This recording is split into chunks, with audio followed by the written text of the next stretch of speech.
Just letting you know, this meeting is being recorded, as you can see at the top over here, okay? Not for the commercial purposes, but we will be using it for future reference. And thankfully, this opportunity has been organized by not only me, but also John, who is attending today. Recently, John, In-hyuk, and I have established a nonprofit organization called the Weavers of Art and Design. So beside of my art studio, BSAD, I have been contemplating a lot of caring and nurturing the graduating students and also alumni of high school and university students. The reason is I could see the overall job market in creative industry, right? As you know, it's really tumbling, right? And thinking of how I was hunting for a job, right, when I was in undergrad level, I'm talking about 2011. It was very difficult to navigate the overall markets as well to find out the connections, right? So hopefully I could provide you, right, better access to those opportunities, networking, and also meeting with the other professionals so that you should be able to transition from your study, right, high school, university, to the job market, right?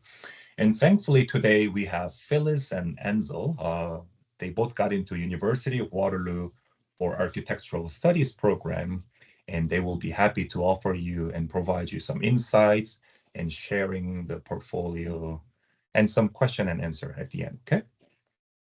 Um, shall we get started with Phyllis? Are you comfortable to share your portfolio first of all? Yeah, of course. Yeah. Uh, can you share your screen or do you want me to share the portfolio?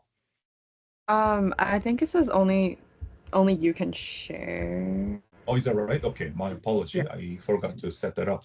I can then pull up your portfolio and then let me know if you want me to, move this around, okay? Okay. Um, okay, so this is my portfolio. I think my first tip would just be like play around with the cover of it. Like I made probably around like eight-ish portfolios for like different universities and stuff. And like none of them like look the same. So just like play around with it and like have fun because it is a cover, so you can like do whatever you want with it. And like I guess for your like portfolio, like have fun with the digital design aspect of it. Um, yeah, you can go to the next one. Okay. So I did my interview online. So like I was like showing like my physical pieces like just to the camera. Um, so yeah, and I'll just be like talking about what I like said about each thing and like maybe some of like what the interviewers said about it. So this is the first one, and I mainly just talked about the composition and then the concept, and then followed by a little bit of why I chose the materials that I used. And yeah, that's like about it. You can go to the next one. Okay. And once again, this is the portfolio that you use for University of Waterloo, right? Yeah. Okay. Awesome.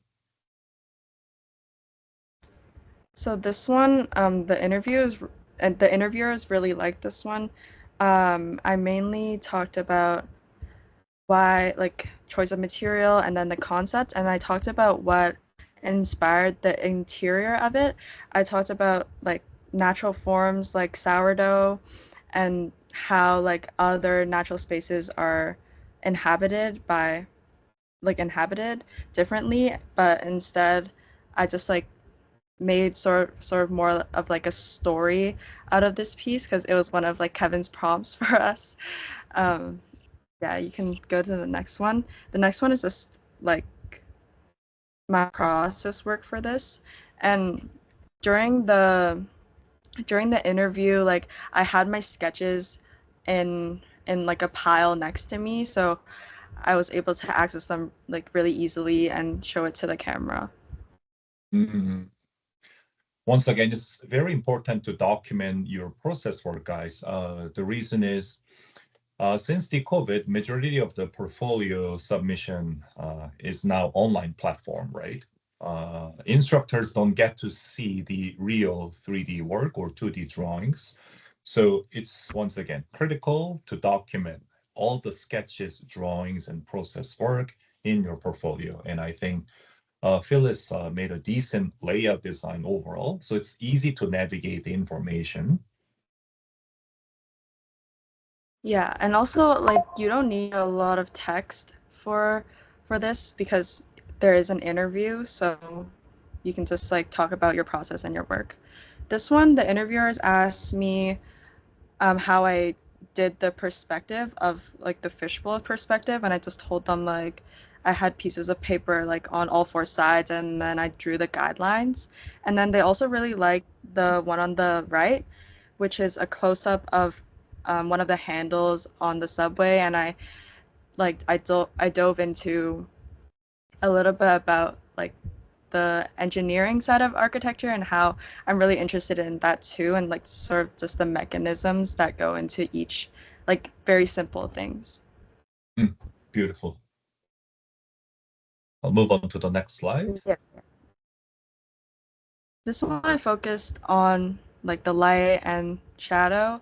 I talked more about what I want to do if like when I go into architecture, and I talked about like how I think light is a really important attribute to design, and I'm really interested and excited to do more like with light in the future. And I also talked about how like I'm really passionate about making sure that architecture and the environment like coexists with each other. And I talked about like I'm really excited to research about that in the future as well. And then I talked about the installation process and how it was really fun to like see how like I can hang like I guess these vines like in this environment and how it just interacts with it.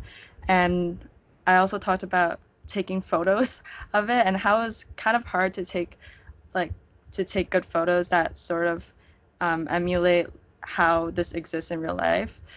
Um, and then like I talked about how taking photos, you get to see maybe and notice like different things that you wouldn't have if you're just making it.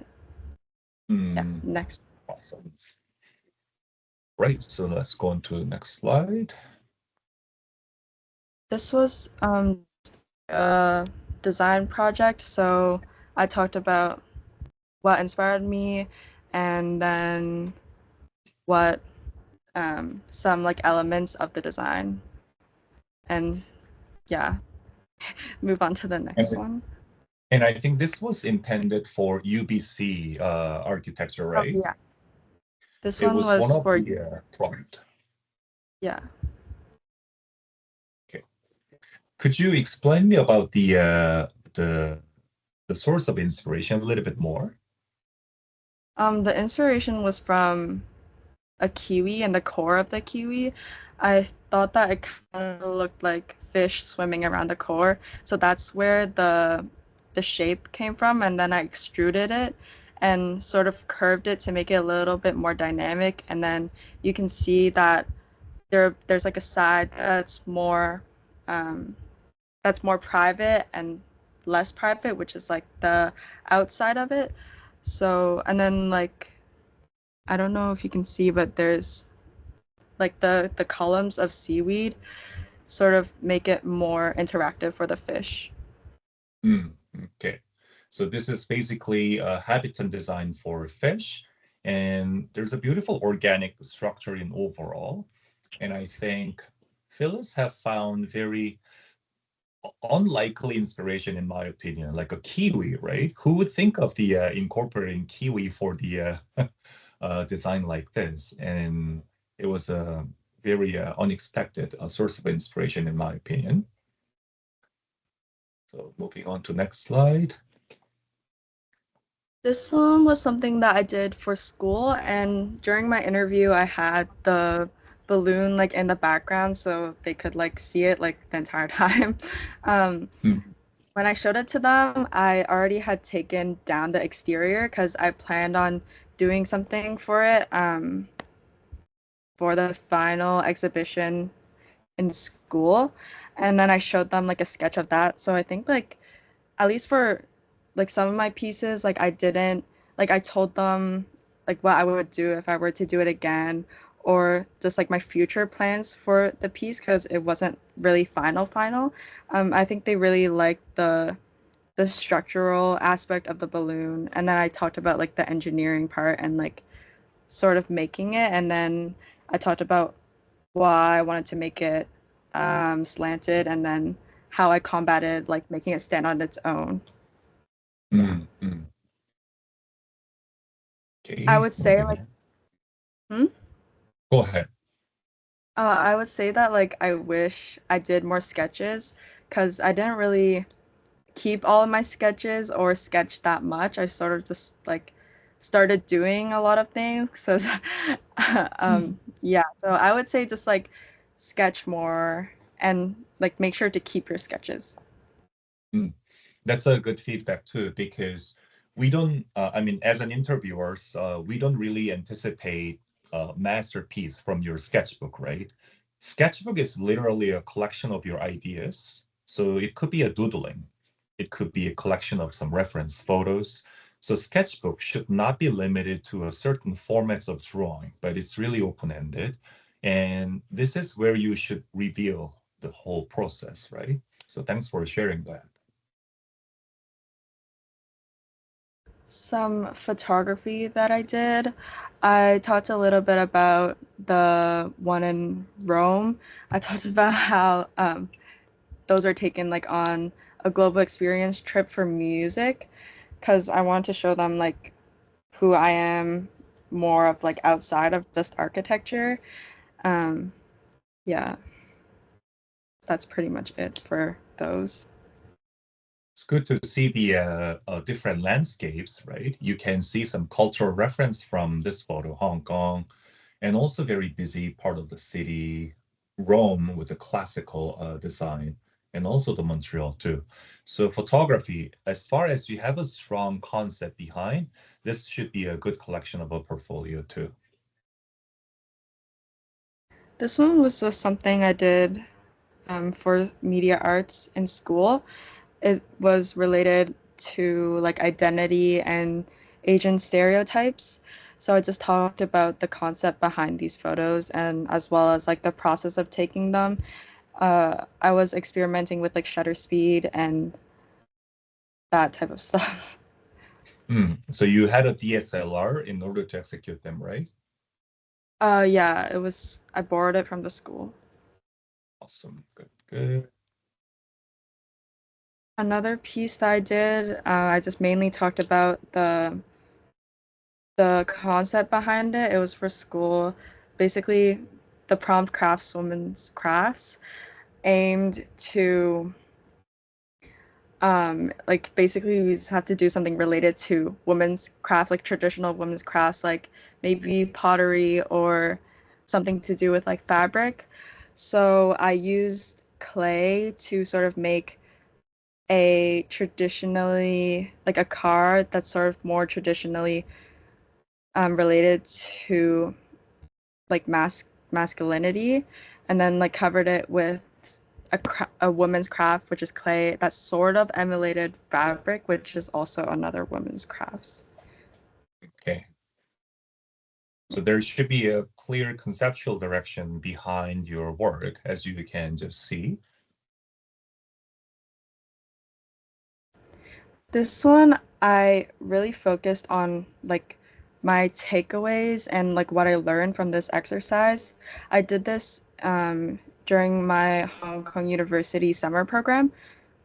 Basically, you're given a 9 square grid and then you have to pick a verb. So I chose the verb to stack, which is, and then you have to fill up the grid. Basically, I feel like I told them that like I feel like I didn't really answer the prompt fully because this exercise has like two goals in my opinion. One is to get at the fact that your verb has to exist like all from all perspectives. So like from the front it has to be stacking, but also like when you turn it on its side, it's also supposed to stack. So I think if you look at the photos, like they're not all really stacking. Like some of them are just like a clump of squares.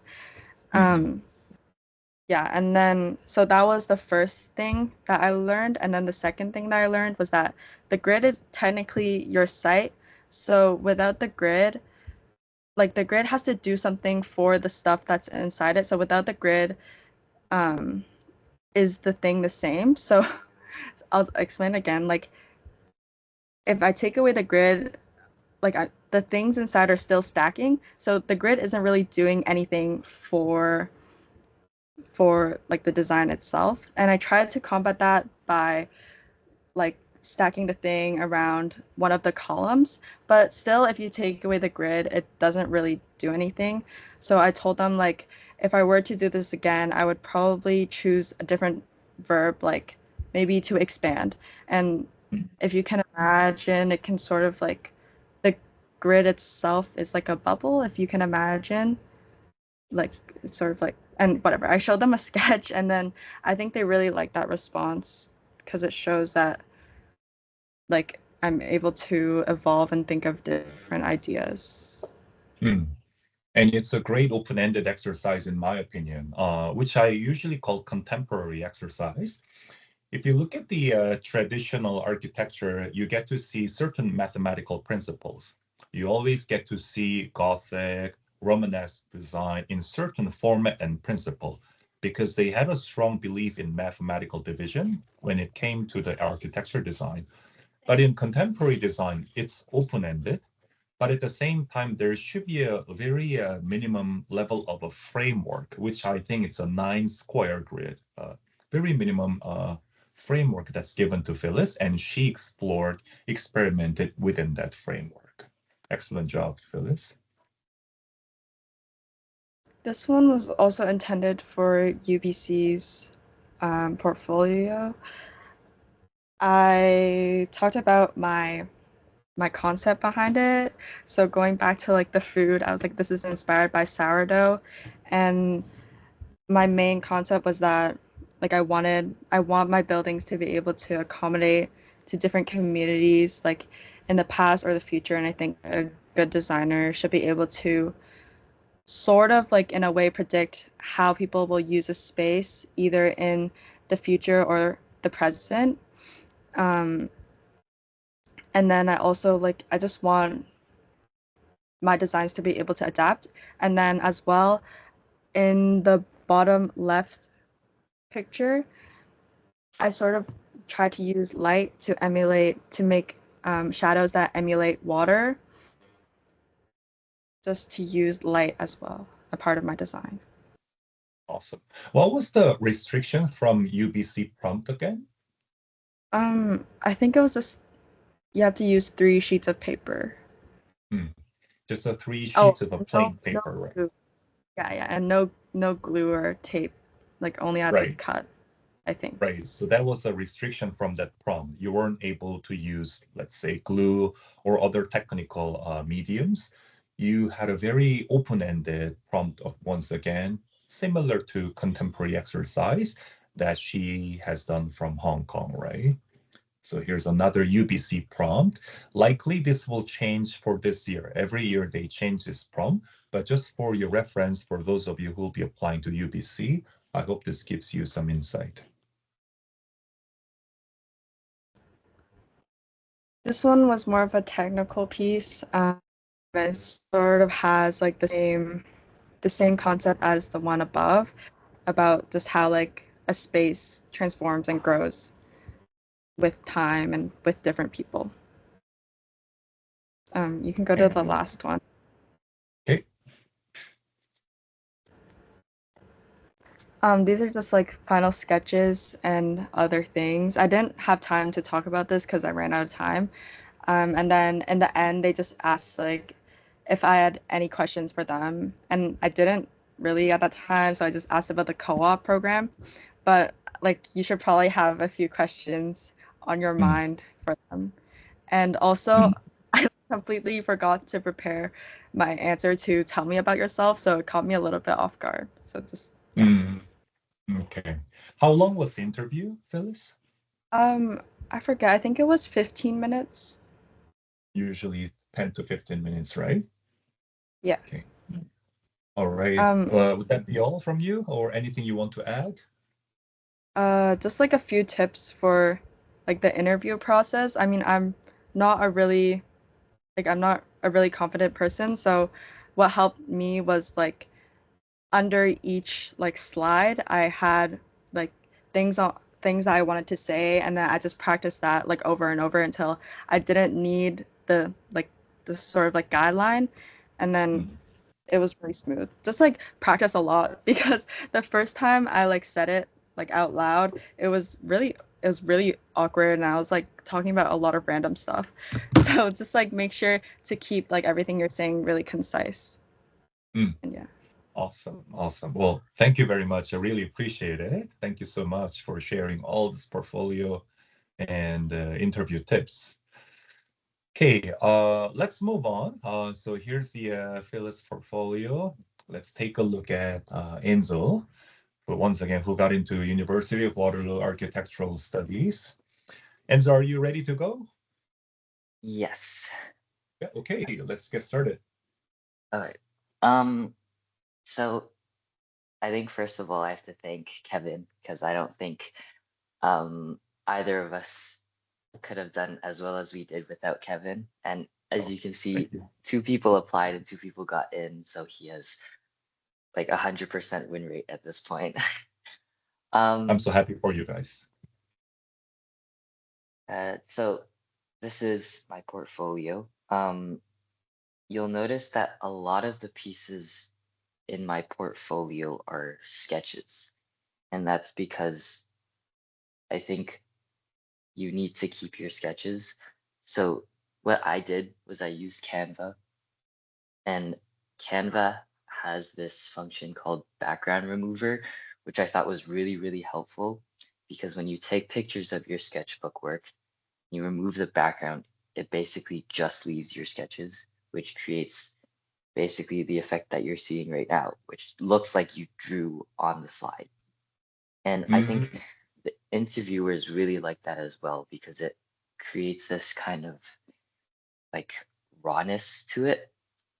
And mm, also, um, something really important is I think you have to go in person for the interview unless your portfolio is like stellar like Phyllis's. But if you're worried that it's not, I highly recommend to go in person because it's so important that they're able to flip through your sketchbooks, and especially if you have 3D work that they can look at it at any angle that they want and they can kind of play with the stuff that you have. Um, mm, I focused a lot on the format of my portfolio. mm, Um, and I think something that really helped me was because I go to Unionville High School, I'm in an art program. So a lot of the students in my class, a lot of my classmates know a lot about like graphic design. So I think getting second opinions from like a bunch of different people really, really helps. And mm. then you can like pick and choose which opinions you like. You can go to the next slide. Sure. There's something that I noticed about the interview process, like being in the interview, is that they really care about the why. I think they asked me why I did something at least 5 or 6 times throughout the interview.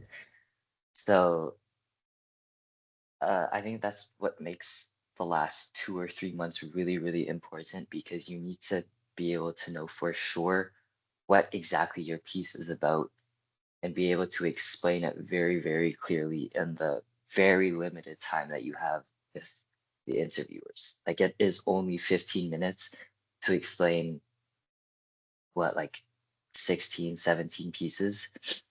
And like by the end of my interview, one of the professors was like, I could tell he was getting irritated at how long I was taking because they need to get through so many students in like the 5 days that they're interviewing. Right. So what I did was for each piece that I had, I basically wrote an essay for each piece. And I would just rehearse that over and over again. And like use ChatGPT, use your friends, use whatever you need to um, make sure your ideas are clear. Um, because if they're not, then you're gonna stumble on your words, and then it's gonna be very messy during the interview. This piece that I have here was basically all sketchbook work, which they really liked because they were able to flip through my sketchbook. And the sketchbook that I used for this piece was one that I made myself, which they also asked me why I did that. And my response was because of the rawness that comes with being able to have control over everything that you're using, all of your medium. And I think that's a reoccurring theme in my pieces where the medium matters. Like you should have meaning behind your medium, not just what you're creating. Yeah, you can go to the next piece. Yeah, excellent point. Even the Canadian broadcast theorist Marshall McLuhan, he said medium is the message, right? The choice of the medium should communicate to the audience. So I'm really agreeing to Ansel's idea here. Yeah. This piece, I didn't have much to talk about in the interview because this was kind of like a commission that I did for a friend. As I said, I'm in an art program, so there's musicians, there's dancers, there's drama kids, and there's one musician who is like really good, and he composed a piece, and he needed a cover page for his orchestral um, composition, and so that's what I did. He had a whole storyline written out for his whole piece, which made it easy because I didn't have to think about anything. I just had to draw whatever I was reading. So I didn't have much to say about this, but you can see that there is a QR code beside the name. And I have those for all of the pieces that are more conceptually heavy, because when they're looking through your portfolio, they're not going to read through everything. But when you have something interesting and you have something that captures their attention, if you have a QR code there and they're interested, they can scan it and see whatever, like if they want to learn more about the piece. And that's what I did for a lot of my pieces. Brilliant. You can move on. Next one. Okay.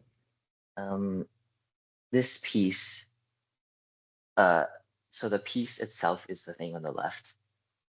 And this was a piece that I did with Kevin, where we took a IKEA set and we transformed the furniture and the architecture into two different time periods.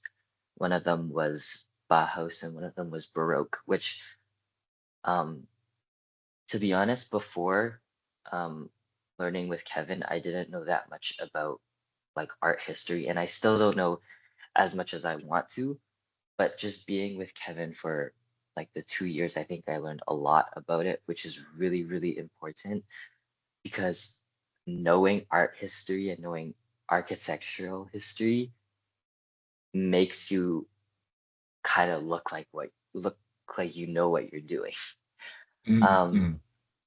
So that's why I think this piece is really important. And all the stuff on the right, honestly, when I did those sketches were all like to life. When I was doing these sketches, it wasn't for this reason, but um, this is why I think it's really important to keep your sketches, because when you have sketches to just use, you can just kind of fake it and pretend like you created those sketches for the pieces. Um, I pretended that it was like research for Mm, the piece on the left. And um, again, when I showed this piece to them, they asked me why I went, like why most of these sketches were en plein air, which just means like to life. mm, Um, and I just talked about how um, I liked, again, the control over going to the place and like m- like if you do it off of a picture, um, you don't really have the control of where you're standing in relation to the thing that you're drawing. But when you're there in real life, you can move around, you can pick and mm, choose what you want to draw and what you mm. want to omit. And I think that's very important. Yeah, Yeah. very good point in my opinion. Because if you copy from a photograph, there is the photographer's intent, right? You are Yeah. using someone else's aesthetic. You're using someone else's point of view, but observing from your perspective, meaning that you get to choose a subject matter that you are interested in, which reflects your aesthetic, your point of interest. And I think Ansel's point of sketching from your perspective, right? It shows the genuine part of the aesthetic that he believes in. I think drawing off of pictures is kind of like looking at a different painting and then painting the same thing. Like I don't think that's exactly like useful. Mm, I think it, yeah. Um, this was life painting. Um, I did the one on the left with um uh was his name Robert? Robert Oko? Mm, Yeah. mm, So Kevin has um he hosts life drawing sessions, and we had a life drawing um was a whole week of life drawing, I think. Um right, 2 weeks, yeah. yeah. Um and I think learning under Robert really taught me a lot about form and how to sketch, basically. Um, I also did some life drawing at school because, again, the art program provided that. But Awesome. Mm, um, I don't think I learned nearly as much in at school as I did with Robert. So I mm, think if you have the chance to learn with him and um, participate in the life drawing classes, I would do it, because being mm, able to draw and paint from life, from observation, just drawing what you see is very important, especially in architecture, because mm. that's pretty much all it is. You have to be able to visualize what you're creating. Yeah. Yeah, excellent point. Because figure drawing seems irrelevant from architectural studies, but if you think about the background of the Western art, it was all about the construction of the process, right? By all means, understanding bone and muscles underneath, which is like the analyzing foundation, pillar, and the roof of the house design. So make sure that you keep up the practice for observational life drawing whenever you have a chance. This piece was done with Kevin as well. We took a DSLR camera and Mm, we, I think, blew it up 1.5 times the size. right. Um, Something that when I was doing it, when I was in the process of doing it, I kind of thought it was a waste of time was the sketches on the bottom right that Kevin made me do. But now that I'm looking at it, like having sketches like that were really, really cool because you can do stuff like this. Um, Mm. and I think just having that sense of engineering in your portfolio is also very important because it shows the interviewers your understanding of form and your understanding of how the subject that you're creating, um, like how, well, this one was created with cardboard, so it was how the Right. cardboard wraps around the subject. Yeah. Mm. Okay, moving on. This piece was done at school. It was a school assignment, and it was basically just a character design. Um, Honestly, I didn't really like this piece, and I wasn't going to include it in my portfolio, but because a lot of other people said that they liked it, they liked the idea, which I think is also, which again, I think is very important to have second opinions. Right. Um, I decided to include it. Um, yeah, I mean, it, I also had the QR code in this one. Um, and I think the interviewers also like this piece because I brought this physically to them and they were able Mm. to play around with it. And I don't know if you can see in the top right picture, there's he's sitting on something, which will be um, it's what the next piece is. Okay. So this one was like kind of a two-part piece where the thing that he was sitting on kind of unfolds into the box that he comes in, Mm. um, which I thought was really cool. And um, I was able to show the transformation to the interviewers, which they were pretty impressed with, I think, or at least Oh, that's you what. demonstrated. Awesome. Yeah, yeah. I took it out and then I transformed it in front of them. It's like a Mm. magic trick. Mm. um, so again, you can see that there are sketches um, in the kind of middle right. Um, and I think the format for all of my pages, I spent a lot of time on to make sure everything fit right and to make sure everything flows right. Mm. Um, to be honest, I think format matters. Okay, I wouldn't say it matters more than how good your piece looks, but it matters a lot. Like if your piece doesn't look that good, you can format it to make it look good. Mm. um, Mm. and Mm. I think this is kind of represented in the next piece. Mm.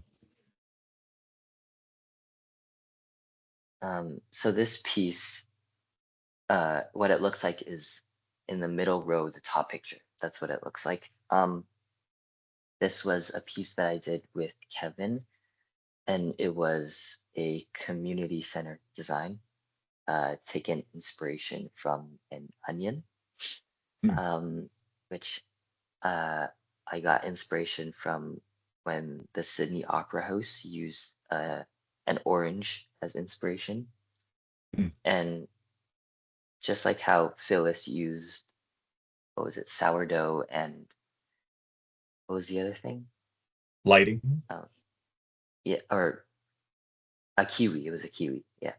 Mm. Um, Oh, kiwi. Yeah. I think I think using organic things as inspiration is very helpful in architecture because Mm. it's like you're taking inspiration from nature, um, Mm. which is pretty much already perfect, and so you're just building off of that. Again, with this piece, I didn't think it looked very good in life, but from pictures, I think it looks a lot better. Mm. um, Presentation, right? yes, presentation. And um, when I showed this piece to them in person, I think having this page in front of them with the uh, the actual sculpture really helped because um, like it showed my process, it showed what it was for, and then you had me also explaining it to them. Mm, Um, um, yeah, and also again, there are sketches on the left, and I kind of just put those sketches um, around that picture because right. it seemed empty.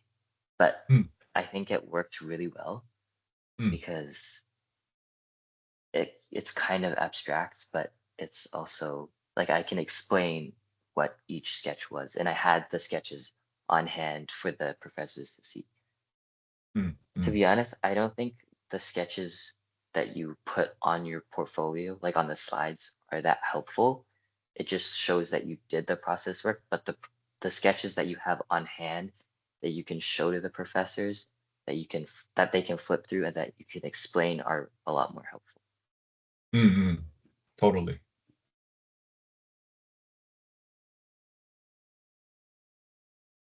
You'll also notice that a lot of my pieces, there's not that much progress work, but there is a lot of process work. And the big difference is process work is your preliminary work. So before you start the piece, and progress work is, well, progress work. Um, Work in progress, yeah, sequential yeah, yeah, images, right? yeah. Which I think process work is more important because it shows your thought process more than just you making the piece. Mm, Because um, I assume or I hope that none of you will like plagiarize any work. Um, but I think that's all progress work is used for is to make sure like um, somebody else didn't do it for you. mm, Um, which is what I did for this. This one I did put a little bit of progress work mm, um, because this one is purely technical. This was a still life. It was a mm, narrative still life, um, but the narrative part I was just able to verbally explain to them the point of the mm. piece. Um, this was oil paint, which if you guys have never used, I suggest you use it because it is very, very fun. Mm. Um, I had a lot of fun uh, learning from Kevin how to use oil paint, and I think it turned out pretty well. Yeah. Yeah, yeah. And just letting you know, guys, oil paints are very, very expensive these days. So I'll be Yeah. happy to supply you the paints if you'd like to experiment, since I have lots of paints available at the studio, okay? Um, this one was for my English final assignment. I did grade 12 English in summer school, which was the best decision of my life. Um, because I finished with 100. Just keep Oh, in mind that. wow. Yeah. Because of this piece, because it was really, really easy. It was easy to the point where my summer school teacher didn't even want us to write an essay for our final assignment because he did not want to read anymore. So he had us do whatever we wanted for a book that we were reading. Ah, And okay. I did a painting. This painting is about stereotypical prophecies. I won't explain it Mm, too much. Um, if you're interested, there's a QR code. Um, but I think this was one of the pieces where I wrote a lot for. And so mm, I was able to rehearse it over and over again. And it made my ideas very clear and it made it very easy to explain the piece to the professors the day of the interview. mm, Um, yeah, so this one I included process work and progress work, mm, just because I needed to fill up the space. mhm. Um, I also like for each of my pieces, I put a really short description, like one sentence. Mm, Um, I don't know if that's necessary because they probably didn't read it, but I still think I wanted to put that just in case they wanted to um, follow up on whatever Mm, I was doing. Yeah. mm. Okay, so moving on. This one is photography, which I took with the DSLR that we made with Kevin.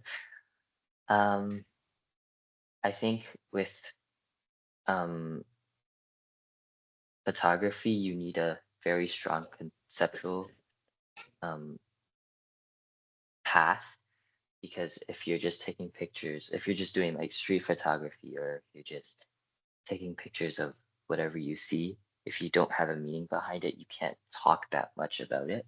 You're just Mm, saying these are the pictures I took and it's all technical, which is still important, but I mm, think it's I think it's a lot stronger if you have both technical and conceptual work in one piece. mm. Yeah. Excellent job. Um, this piece is one of my strongest pieces conceptually. Um, Mm, I worked a lot on how the medium affects the meaning, which I mm. talk about in the interview. Um, I don't know if I want to explain this because it's a bit long, but it's about um, like eco-criticism and the environment. And there's like kind of a cornucopia thing, the shell that's made out of air dry clay, Mm, and there's candles. And I talk about how when air dry clay is heated up, it gets harder, it gets stiffer, and then the candles are made out of wax, so they all melt. And there's conceptual meaning behind everything. There's conceptual meaning behind the uh, the platform that it's on. But the platform that it's on, I used for um, the TMU uh, at home assignment. So mm, just like how Phyllis used a lot of her pieces in UBC or TMU, you can reuse pieces as long as it's not obvious yep, because yep. like you're actually not supposed to use um, like other home assignments for your portfolio. Mm, Um, but if you kind of cater your work to the specific thing or like change it up a lot, it makes it a lot easier for you to explain it and you can use it for your pieces. mm, Um, my portfolio is actually not that long. It's only 12 pieces. mm. The recommended was 10 to 20 pieces. 10 to Um, 20, yeah. yeah. Um, if you are running out of pieces, or like if you feel like you don't have enough, I would say if you're in like the last 3 4 months of portfolio preparation, um, I wouldn't even I wouldn't even be doing more pieces. I would just make the pieces that you have stronger because Mm, being able to explain it and like when you're explaining it, it's kind of like a story. You need to be able to um, keep your audience engaged the entire time and explain your work like it's a story. And yeah. yeah, excellent point. Because if you think about the portfolio reviewer's perspective, uh, we get to see more than thousands of artwork every year, right? So what matters is not the quantity of the artwork. Of course, you have to meet the minimum numbers of artwork they require, but make sure that you prepare every individual artwork at a certain quality, right? Because portfolio is not a buffet, right? You are not showcasing a buffet of the artwork, but it should be carefully tailored to the purpose of the requirements. So I think Ansel's last feedback was very, very helpful. Is there anything that you want to add, Ansel? Um, I don't know if you guys know like the selection process, but um, how it works is I think every year like 1,500 students apply, and 1,500? yeah, for the first like up until I think it was like February or something. Well, I actually don't remember, but um, they only accept 400 to 500 people based off of marks first. Mm. And then those 400 to 500 people go into the interviews. Mm. Phyllis, do you remember when that happened? Like It was when they, the start of my March break, so I was like, oh, I have to oh, make a portfolio and yeah, do everything. But it was yeah. March. Yeah, so um, I think the marks are still very important. Um, what a lot of us did was in the beginning of grade 12, so grade 12 first semester, just try as hard as you can, get as high as an average as you can, because when your average is high in in first semester, you can pretty much just slack off and only do portfolio in um, the second semester Mhm. or like the beginning of second semester. Um, like I think my average probably dropped like 5% in between first and second semester, Wow. but it was um, like as long as you have that high average in first semester, it basically carries you through um, second semester, and that really helps. Mm. Um, uh, to be honest, you were going to be burnt out probably. I think a lot of us were. Uh, it is a lot of work, but ultimately it is up to you how hard you try. Mm.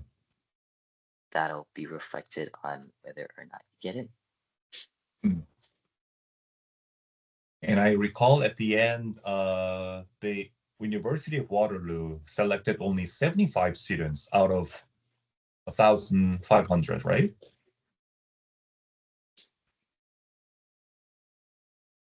Is it right, Uh, Ansel? Right? yeah, they didn't tell us exactly the number. They just said like 70 to 90 students. Right. But So for yeah, this year, what I understand is they only selected very small numbers of pool, only 75 students out of 1,500, right, applicants. So if you think about the ratio, it's such a small numbers, but working hard and as Enzo and Phyllis demonstrated, packaging, branding your portfolio, you should be able to get it in my opinion. Portfolio, once again, is carefully curated, right? Collections of your artwork. So graphic design is a very important part.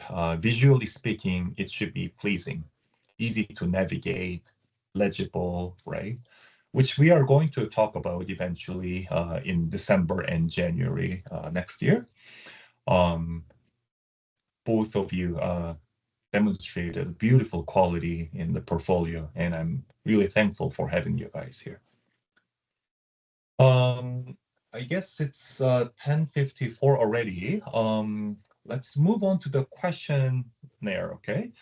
For those of you who are attending here for this webinar, if you have any questions, feel free to bring it up. Any questions?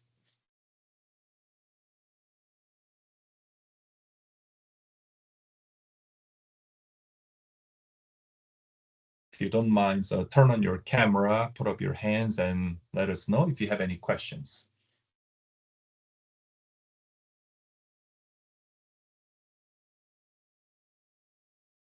Something you wonder, how they process the work, how they prepare the interview.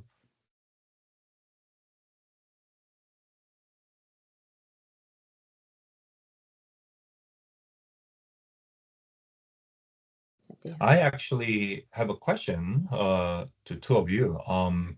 So first of all, when you went to the interview, how many professors greet you? um, Uh, so you can go. sorry. All right. Um, So how it worked was when we walked in, there were um, two professors and two students. I believe the students were like co-op students, maybe. Mm. Um, the students uh, were asking questions as well, but I think they were there to like take notes and stuff. Um, but I think focus more on the professors, and it'll be clear. Like they'll explain which ones are the professors and which ones are the students. Mm. Um, yeah, Yeah, it was So, same for me.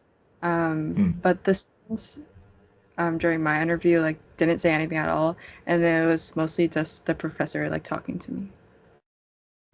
okay, two professors, right? Okay, good to know. And when they were asking you questions, have they talked about conceptual background of your artwork? Honestly, not really.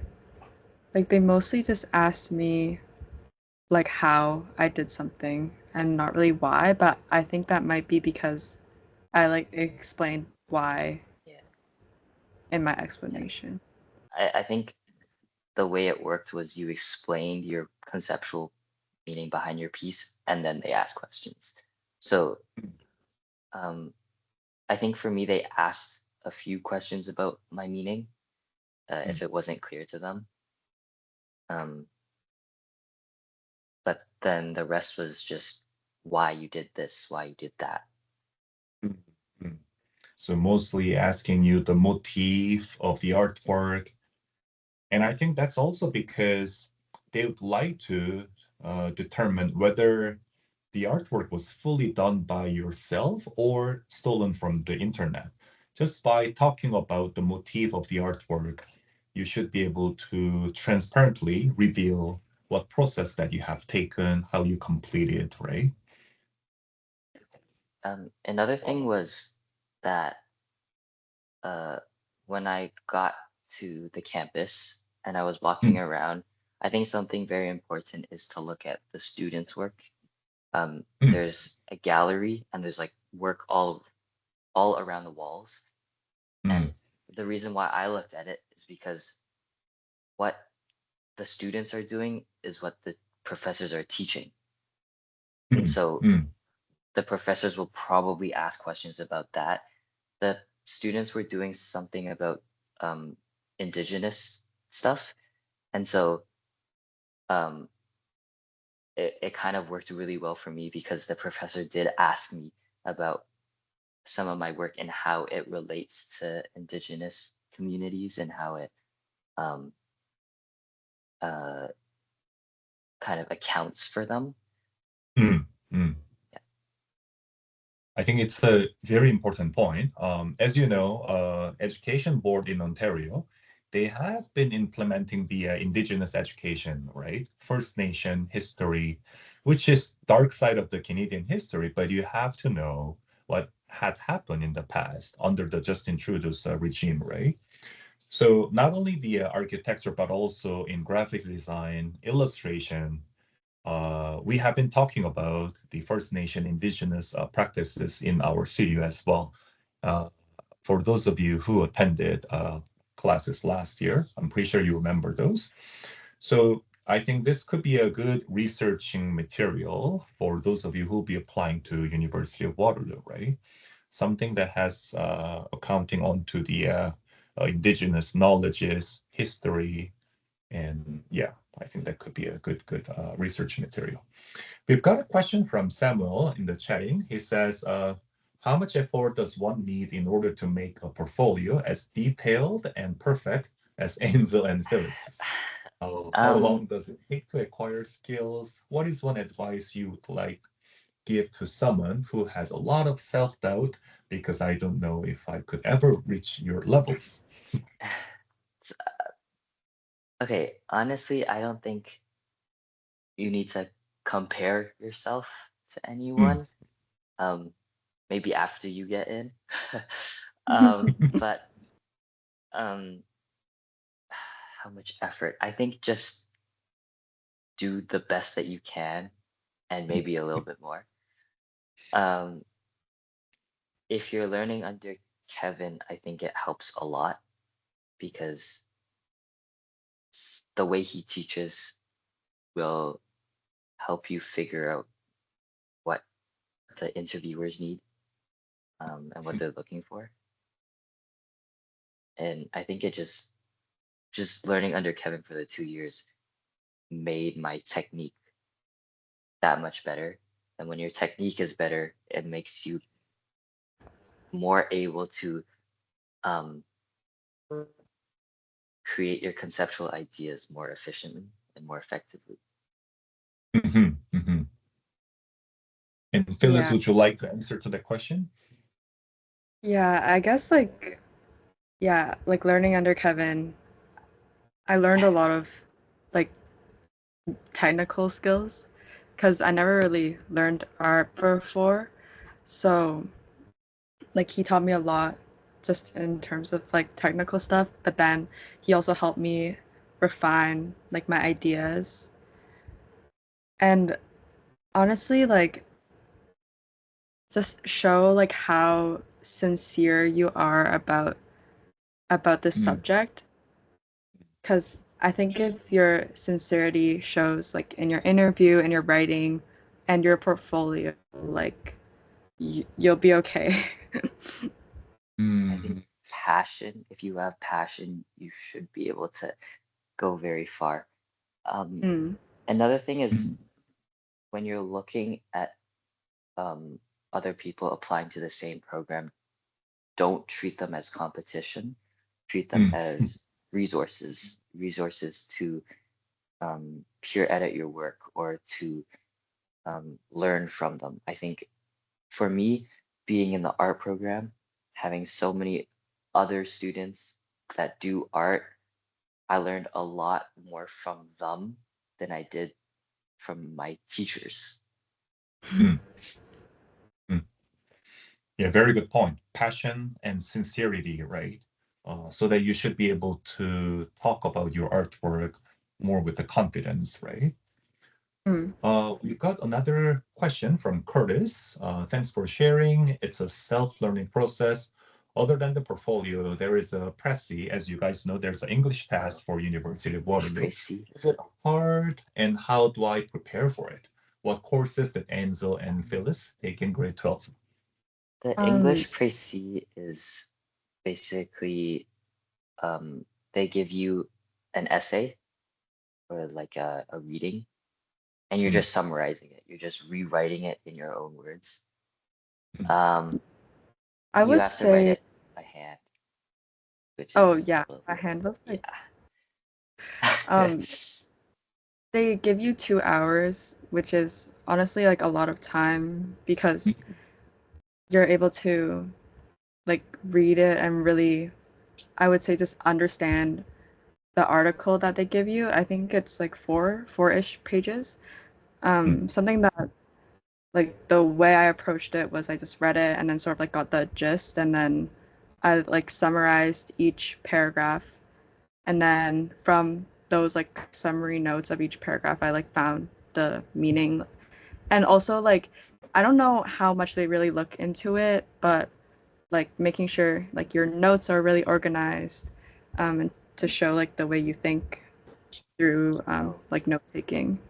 yeah, you need to take notes for it as well. Like as you're reading, take notes. Something I did was I kind of drew on my notes, like drew out what the essay was talking about. mm. Uh, I Yeah, and I might have oh yeah, go. I might have it saved the test. Mm. I'll have to look for it, and if I do find it, I'll just email it to Kevin. Oh, that'd Um, be great. Thank you. yeah.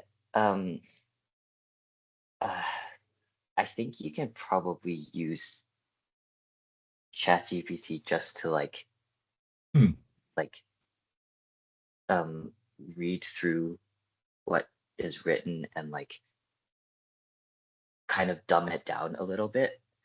mm, Um, because the vocabulary they use is a lot. And the writing level is pretty high, I think. Um, so just to like help dumb it down and make sure, again, just make sure your ideas are very, very clear.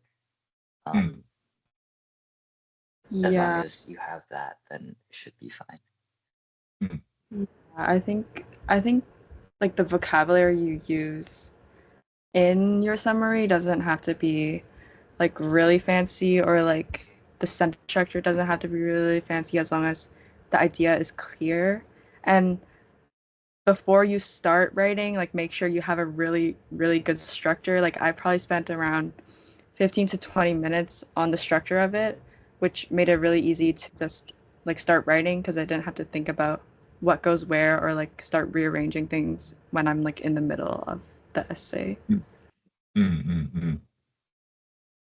Do we have the same one? Oh, Mine no, was I had one from yours. I had one about these real estate people that started designing houses. If I find it, I'll send it to you as well. okay. So Okay. Yeah, so that'd be helpful.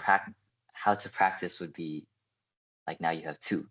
You have two to practice. If you can do these two, I think you'll be fine. Right. It isn't So that hard. the subject will be random, and I think it'll be students will be better prepared just by reviewing those essays. And in general, when you have such in-class exams, it's recommended to review introduction and conclusion of the essay first to get Oh, familiar with the topics, right? Yes. yeah. And then digging into the body paragraph after all. Hopefully that helps our grade 11 students, you know, having some better skill to understand the articles and essays. Yeah, I was And second, yeah, sorry, oh, go ahead. yeah, I was really worried for it, but like when you get into the test, like there's like a really long page of instructions, so you like really like understand what like the test is about. So like after I read that, I was like, oh, okay, like I think this will be okay.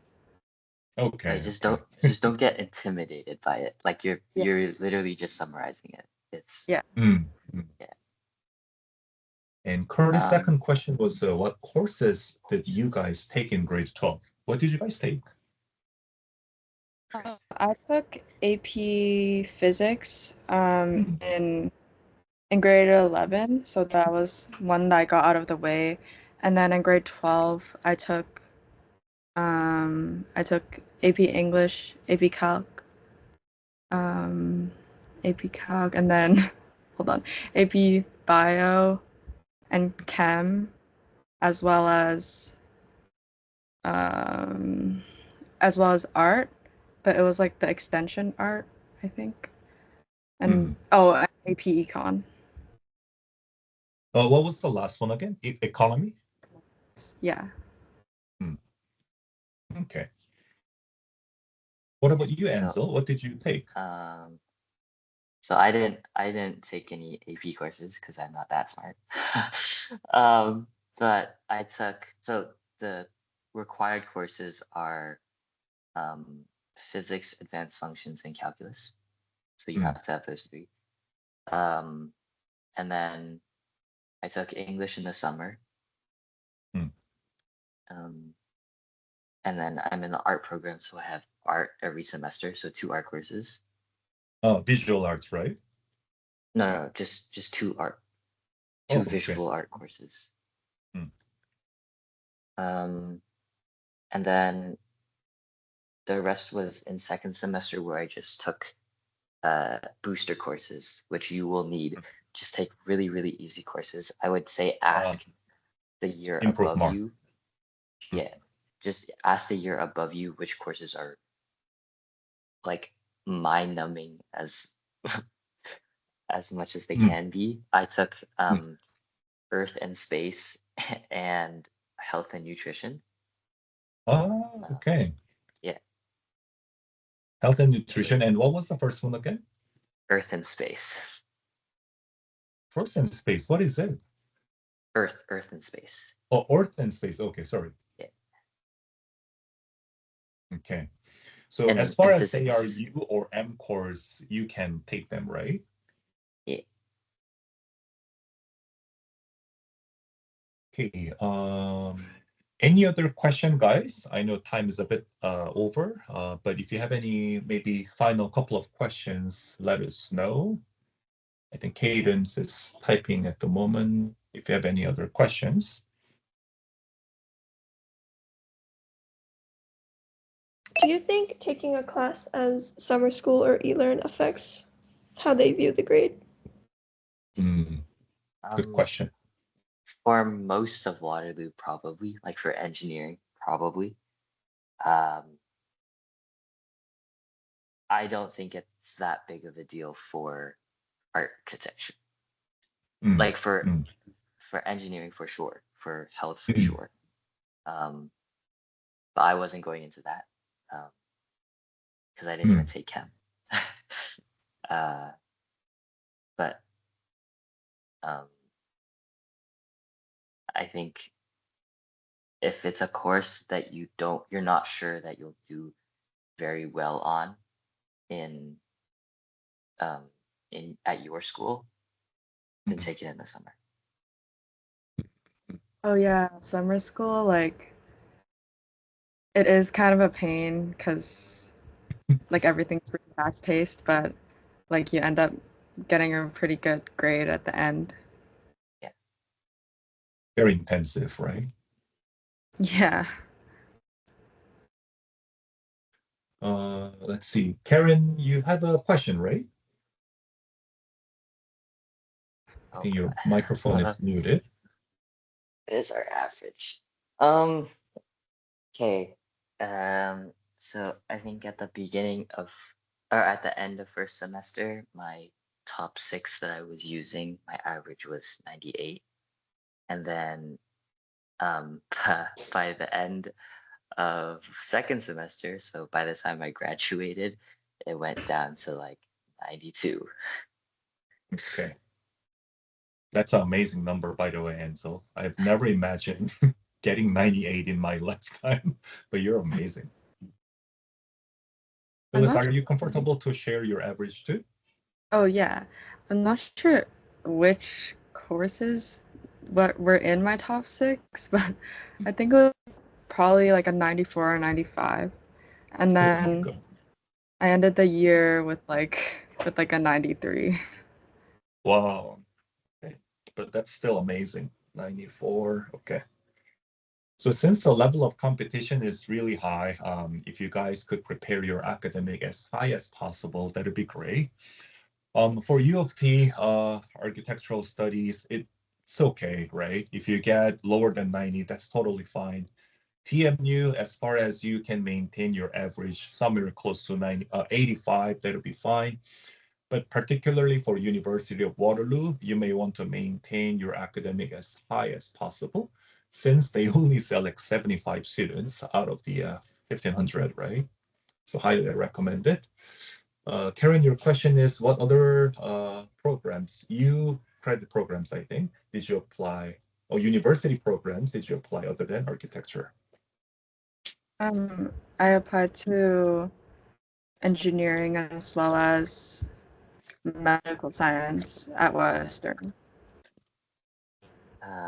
I did business. I did UT Rotman and QCOM and Whoa, um, I didn't know you were interested in Western rock. BMOS. Mm, Yeah, Rotman accepted a lot of people this year, and I'm not sure why. well, the decline of the international students, right? So Yeah, overall, university and colleges are accepting more domestic students, starting from 2 years ago. Okay. Any other final questions before we wrap up? I think we went over the time too much. Sorry for taking too much time, Phyllis and Ansel. that's Any No, okay. other no. final questions?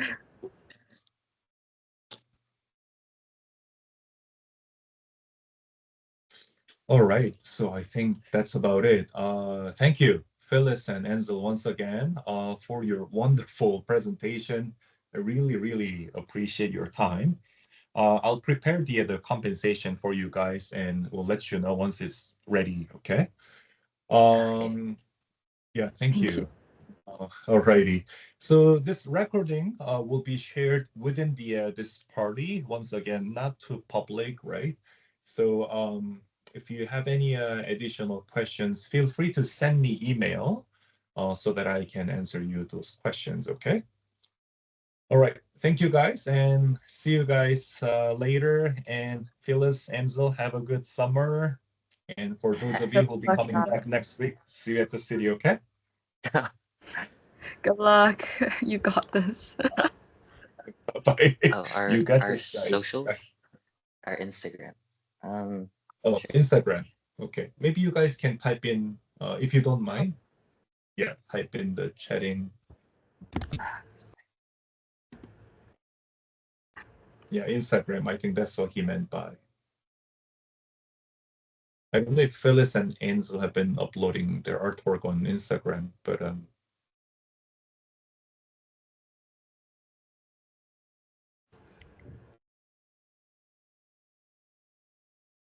awesome. Okay. All right. So I will dismiss this meeting. Okay. Thanks, guys. Take care. You too. Bye. Bye, Kevin. Bye bye.